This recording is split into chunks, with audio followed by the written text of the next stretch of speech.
You're just a poor janitor, born to bend your back." Isabella Rhodes sneered as her employees laughed. Daniel Carter simply kept mopping in silence, never replying. But that very night, he was the one to drive the arrogant young CEO home in her drunken haze.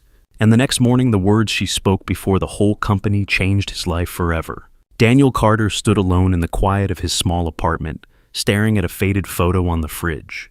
It was him, his wife Emily, and their daughter Lily back when Lily was barely 2, all 3 of them laughing on a picnic blanket in some park he couldn't quite place anymore.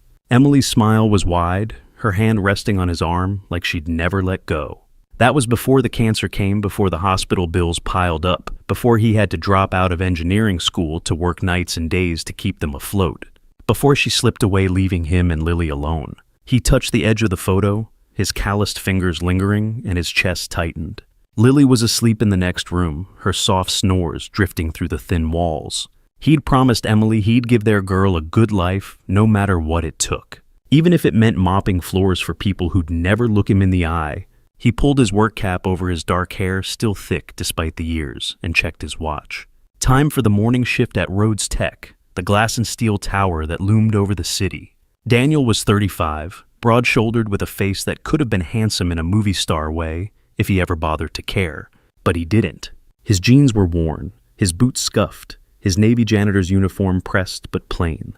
He moved with purpose, not flash, his steps steady as he locked the door behind him. The city was waking up, horns blaring, but Daniel kept his head down. Just another guy blending into the crowd. Nobody knew he had grown up in a mansion bigger than most city blocks, raised by a family whose name still opened doors he'd chosen to close. He didn't talk about that. Didn't need to. His life was Lily now, and the job that kept food on her table. As Daniel stepped off the bus near Rhodes Tech, a sleek silver Bentley rolled past its driver, a young exec with gelled hair, and a smug grin leaning out to yell, "Hey, mop guy, don't scratch my car with that bucket." A couple of nearby interns snickered their designer backpacks, bouncing as they hurried inside.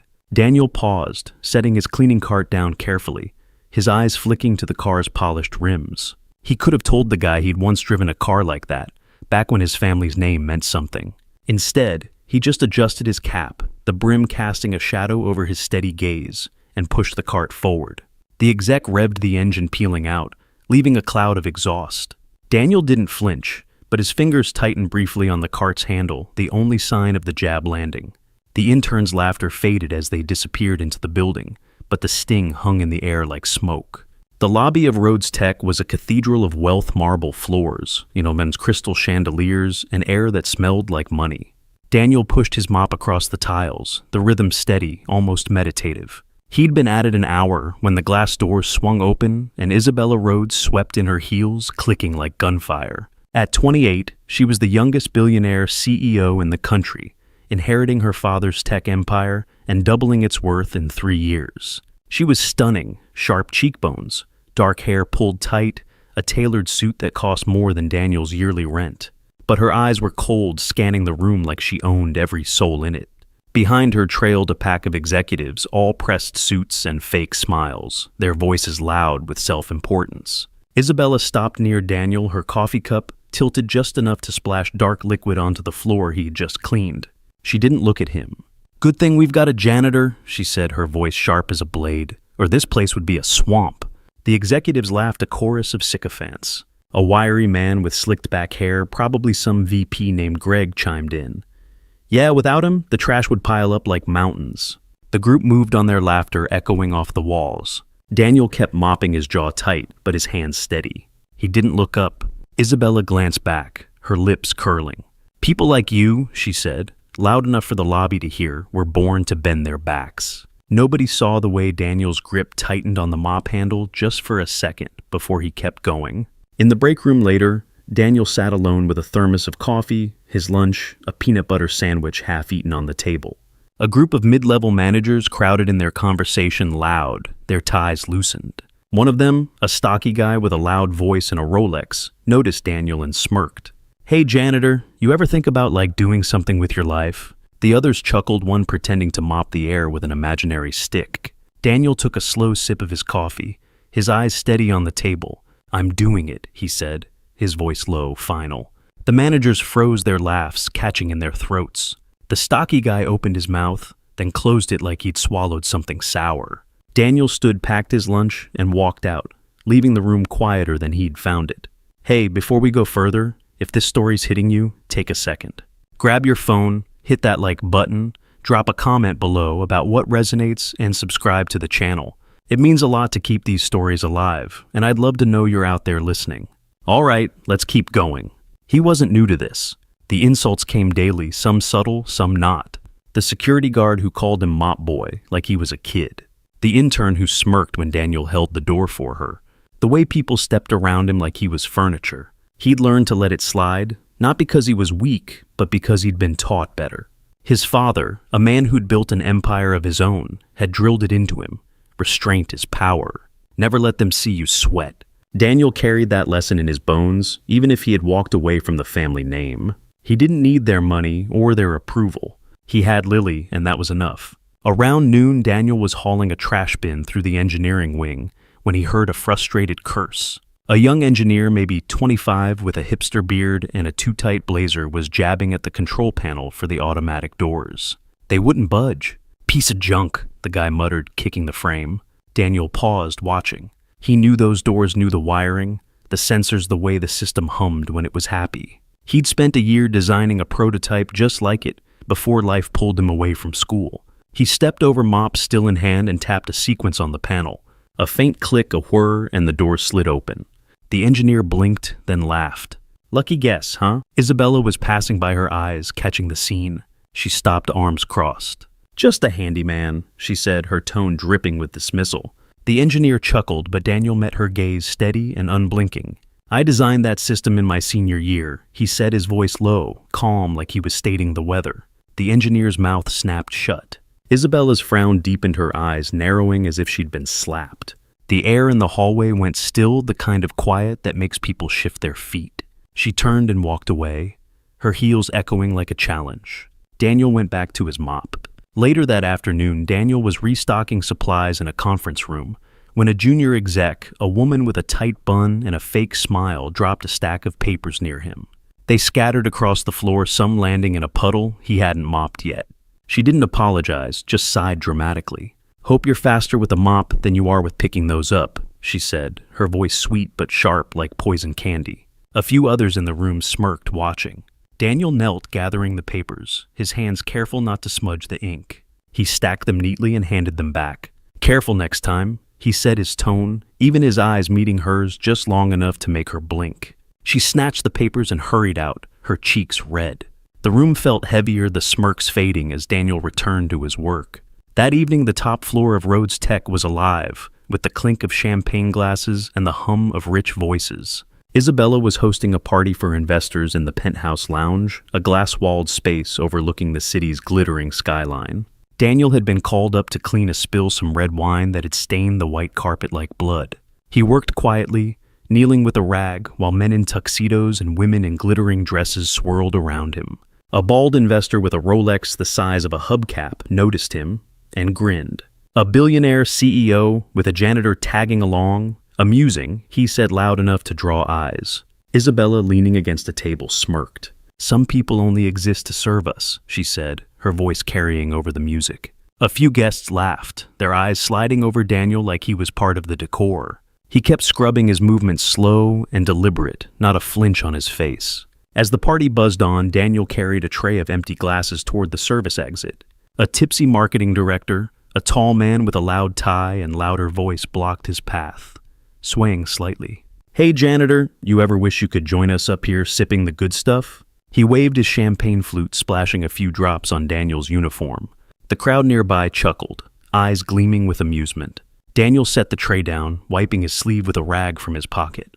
I'm good where I'm at, he said, his voice quiet but firm, like a door closing. The director's grin faltered and he stepped aside, muttering something under his breath. Daniel picked up the tray and moved on the crowd, parting slightly as he passed. Later, Isabella grabbed a fresh glass of champagne and pushed through the crowd toward the balcony. The night air was cool, the city sprawling below like a map of stars. Daniel was nearby, sweeping up some shattered glass from a dropped flute. He glanced at her saw, the way she swayed slightly, her heels unsteady on the polished floor. The floor's slippery outside, he said quietly, not looking up. Be careful. Isabella froze, her eyes flashing with indignation. You think I need a janitor to worry for me? She snapped, her voice cutting through the chatter. She stepped onto the balcony, her heels clicking defiantly. Seconds later, a sharp yelp. Her foot slipped, her body lurching toward the glass railing. Daniel was there in an instant, grabbing a chair and sliding it under her just as she caught herself. The room went quiet, eyes wide. Isabella's face flushed, her breath uneven. She stood brushing off her dress and stormed back inside without a word. In the hallway after the incident, a group of junior staff lingered, whispering about Isabella's stumble. One of them, a young woman with a shiny new promotion and a habit of name-dropping, spotted Daniel sweeping nearby. Guess even janitors get to play hero. Sometimes, she said, her voice loud enough to carry. The others giggled, one mimicking a dramatic rescue pose. Daniel kept sweeping, but his broom paused just long enough to make them notice. He looked up, his eyes calm but piercing. Better a hero than a bystander, he said, his words soft but heavy. The group's laughter died, their faces frozen as if they had been caught stealing. The woman's smile vanished, and she hurried away, her heels clicking faster than usual. The party dragged on the air, growing thick with alcohol and ego. Isabella was drunk now, her laughter too loud, her gestures too wide. She stood in the center of the room holding court when her eyes landed on Daniel again. He was stacking chairs in the corner, ready to clear out.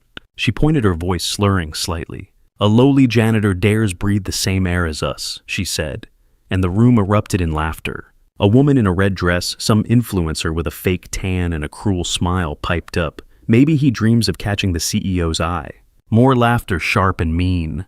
Isabella's smirk widened. He'd never dare, she said, her words like a whip. Daniel paused, his hand still on the chair, his eyes meeting hers for just a moment. Then he turned to leave his steps slow, his back straight. The room watched, waiting for him to break. He didn't. As Daniel reached the service elevator, a senior board member, an older man with gray hair and a quiet authority, stepped out of the shadows. He'd been watching the party from a corner, unnoticed by the crowd. He placed a hand on Daniel's shoulder, his voice low. You handled that better than most would.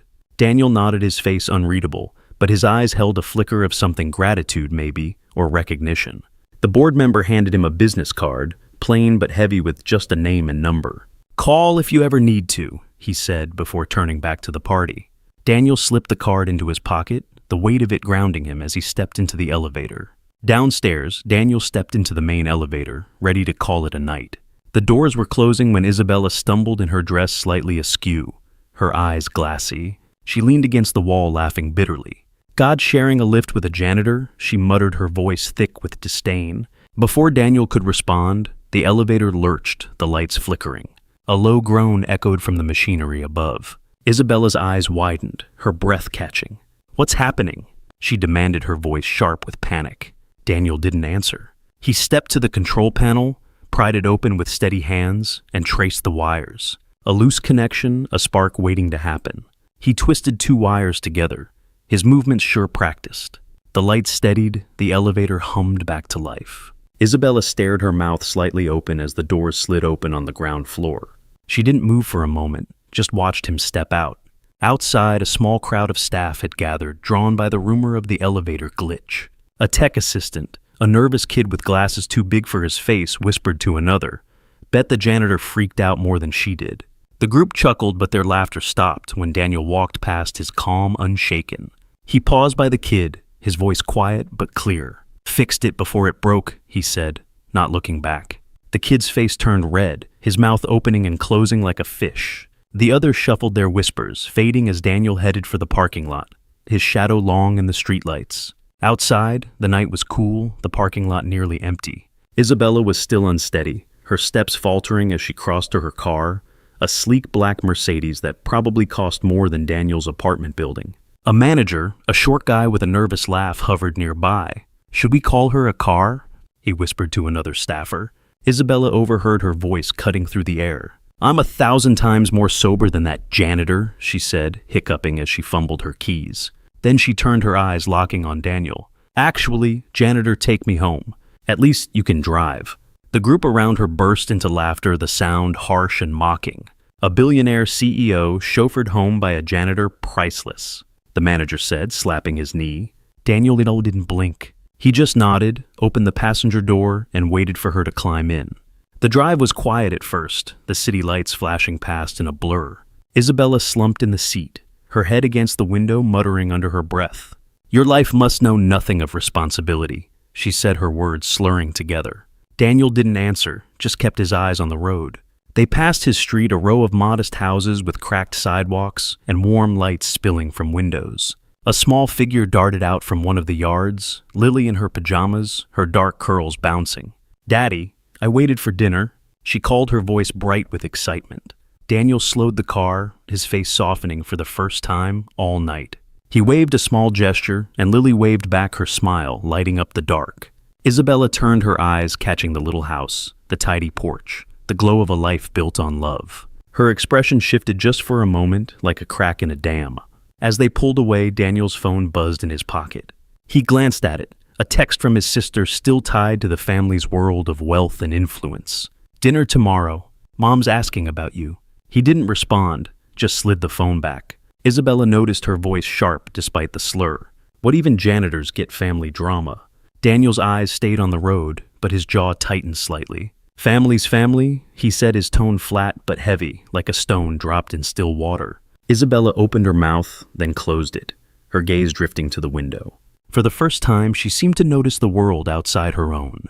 They pulled up to Isabella's mansion, a sprawling estate with iron gates and marble columns. She didn't say, "Thank you," just stumbled at her heels, catching on the gravel. Daniel watched her go, his hands steady on the wheel. He didn't need her gratitude. He drove back to his place parked and stepped inside to find Lily asleep on the couch, a plate of cold spaghetti beside her. He carried her to bed, tucking the blanket around her shoulders, and sat there for a moment, watching her breathe.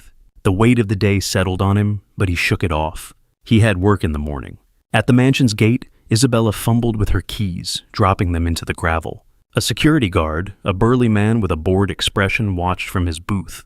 "Need help, Ms. Rhodes?" He called, his tone just shy of mocking.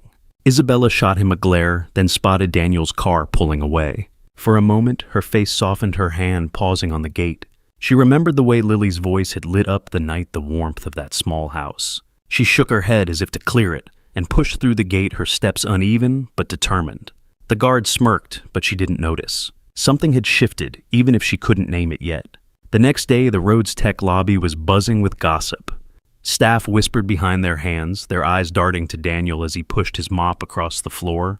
"She really let a janitor drive her home last night," one said, a smirk in her voice.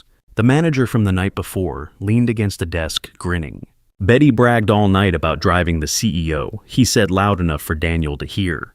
Daniel didn't look up, just kept mopping, his movements steady, unhurried. The lobby doors opened and Isabella walked in, her face pale, her eyes shadowed from the night before. She looked different today, less polished, almost human. The room quieted, waiting for her to breeze past like always. Before she reached her office, a courier rushed in, a sealed envelope in his hand.